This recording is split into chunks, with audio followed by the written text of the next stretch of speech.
Olá, meu querido irmão, como está a tua vida? Deus operando milagres através da palavra. A palavra está transformando, moldando a tua vida, o teu caráter.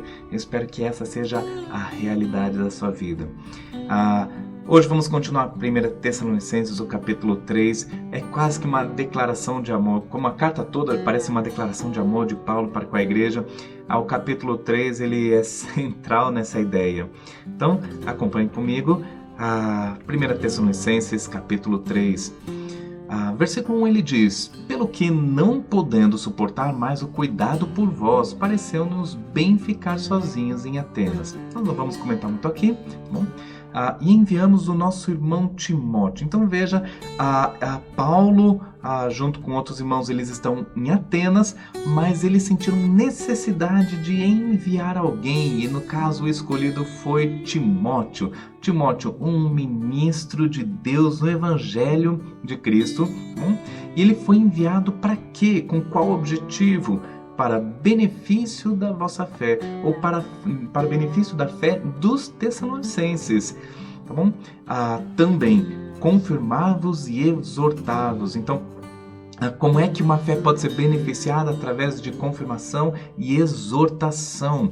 Mas para quê? Qual seria o objetivo final? Para que minha fé precisa crescer? Versículo 3, ele diz: a fim de que ninguém se inquiete com essas tribulações. Quando nós falamos em tribulações aqui, nós podemos estar, Paulo pode estar se referindo às tribulações dele e dos seus ajudantes, Timóteo e companhia limitada, ou podemos estar falando das tribulações da igreja como um todo, tá bom? De qualquer forma, a tribulação é uma coisa que inquieta muito as nossas vidas. E Paulo parece estar com o objetivo dele de mandar Timóteo a fim de trabalhar a fé daquela igreja para que ninguém se inquietasse com as tribulações. Por que ninguém deve se inquietar com as tribulações e nem nós hoje? Porque a própria igreja lá, tá bom? Porque vós mesmos sabeis que estamos designados para isto. Esse estamos aqui, ele sugere então que a tribulação mais específica é da parte dos apóstolos, tá bom? Mas ele pode estar se colocando no mesmo barco que a igreja toda, enfim. Então, tribulação pode ser tanto da igreja quanto dos apóstolos, nós não sabemos ao certo a qual que é a ênfase aqui. Paulo foi preso, foi ultrajado, como nós vimos no capítulo anterior, ele foi perseguido, então realmente as tribulações de Paulo são mais enfáticas.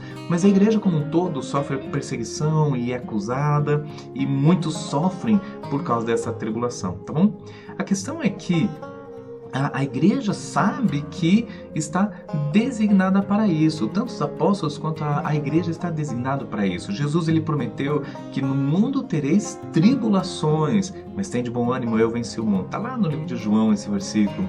Então todos nós sabemos que tribulações vão existir. Portanto, quando vem a tribulação, nós não podemos nos inquietar com isso. Por quê? Porque isso faz parte da vida cristã. Então, quando a nossa fé é trabalhada, exortada, confirmada, nós temos uma maturidade maior para passar por tribulações. Por isso, Timóteo foi enviado até aquela igreja para trabalhar nesse aspecto. Versículo 4 ele diz: pois, quando ainda estávamos convosco, predissemos que íamos ser afligidos, o que de fato aconteceu e é de vosso conhecimento. Então, tanto é fato que nós vamos passar por tribulações, como Paulo ele disse especificamente: olha, isso vai acontecer conosco. Então, todo mundo ficou sabendo que ia acontecer, e quando aconteceu, todo mundo ficou sabendo. Mas isso não pode, de maneira alguma, enfraquecer a nossa fé. Pelo contrário, deve fortalecer. Versículo 11. Ora, o nosso mesmo Deus e Pai e Jesus Cristo, nosso Senhor, dirijam-nos o caminho até vós. Olha só que bonito isso daqui. Eu até sinto muito, peço perdão, porque eu cortei aqui dos versículos 5 ao 10, são versículos muito bonitos. Quando Timóteo voltou, ele trouxe notícias da igreja ali de Tessalônica, e é muito legal ver a maneira como Paulo encara essas notícias, tá bom? Mas eu quero dar ênfase aqui no finalzinho. Veja que existe um desejo de Paulo de ir até a igreja de Tessalônica, ele realmente deseja. E ele está falando o seguinte, olha, que Deus e Jesus nos mandem de nos mande de volta até vocês.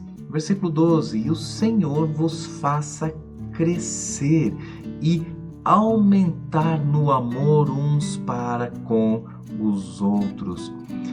Que texto bonito, veja, ser igreja não é simplesmente amar uns aos outros. A gente já viu que João, ele comentou que nós sabemos que passamos da morte para a vida pelo fato de amarmos uns aos outros, né? Amarmos os nossos irmãos.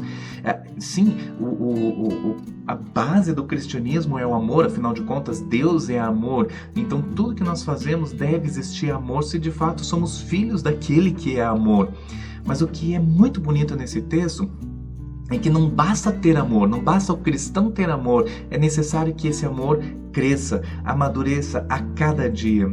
É interessante que santificação, fé e amor, eles parecem sempre andar juntos e são coisas que devem sempre crescer no decorrer da vida até o último dia da vida. Ou seja, a minha capacidade de amar hoje, ela deve obrigatoriamente ser maior do que a minha capacidade de amar ontem. E essa deve ser a vida do cristão, aumentando essa capacidade dia após dia. E é o que Paulo está desejando aqui. Olha, que o Deus faça esse amor crescer uns para com os outros. E não somente isso, ele continua no versículo 12. E para com todos, como também nós para convosco. Ou seja, que nosso amor para convosco também aumente. Mas para quê? Qual é o objetivo de aumentar esse amor, exponenciar esse amor? Versículo 13. A fim de que seja o vosso coração confirmado em quê? Em santidade. E ao que? Isento de culpa na presença de nosso Deus e Pai, na vinda de nosso Senhor Jesus com todos os seus santos. Veja que extraordinário ele está dizendo aqui. Que se o nosso amor aumentar, isso existe um propósito, um objetivo. E qual é o objetivo? Que o nosso coração seja confirmado em santidade e que sejamos isentos de culpa. Veja que a santidade e isenção de culpa está intimamente ligado com o amor. Quando amamos, podemos viver uma vida mais santa. Quando amamos, podemos ser isentos de culpa.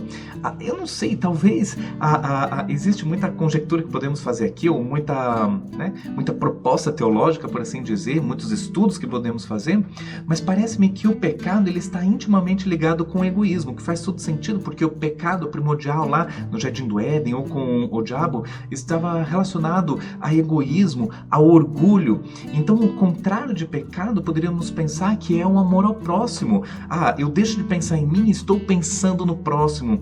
Quanto mais próximo do pecado estivermos, mais egoístas seremos. Quanto mais longe do pecado estivermos, mais amor teremos para com o outro, mais altruístas seremos. Alguém uma vez comentou que o que nós temos de mais imaturo é um bebê recém-nascido, onde tudo gira em torno dele. Ele não está nem aí para a mãe, ele só quer saber de satisfazer as próprias necessidades. E o que nós temos no outro extremo de mais maduro que nós conhecemos é Cristo Jesus, que abre mão da sua glória e está totalmente preocupado com o próximo. Ele é totalmente altruísta a ponto de morrer, está disposto a morrer por causa do próximo. Então veja que vida cristã está extremamente relacionado ao amor, ao que você é capaz de fazer pelo próximo. Por isso a igreja é tão importante, porque é o lugar onde você trabalha pelo próximo, onde você faz pelo próximo. E por isso que a igreja não pode ter nada a ver somente com sentar e ouvir uma pregação, ou sentar e orar e cantar. Ser igreja não é simplesmente estar num lugar com outras pessoas, é você fazer, trabalhar, é você ser altruísta. Quanto mais altruísta você for, mais parecido com Cristo você será. Quanto mais egoísta você for, mais próximo você será do pecado. Portanto, quer fugir do pecado? Ame as pessoas, seja altruísta, lute pelas pessoas, ajude as pessoas, ore pelas pessoas. Quanto mais próximo você estiver disso, mais longe do pecado você estará. Talvez por isso as pessoas hoje têm tanta dificuldade de lidar com o pecado, porque elas estão sempre muito preocupadas com elas mesmas. As minhas necessidades, os meus desejos, os meus sonhos. Mas aqui o amor ele não tem a ver com eu, o amor ele tem a ver com o próximo. Então Uma boa maneira de você abandonar um vício, por exemplo, é você ajudando pessoas que precisam de ajuda, certo? E é o que Paulo está falando tudo aqui. Como eu disse, tem muita coisa que nós poderíamos discutir aqui.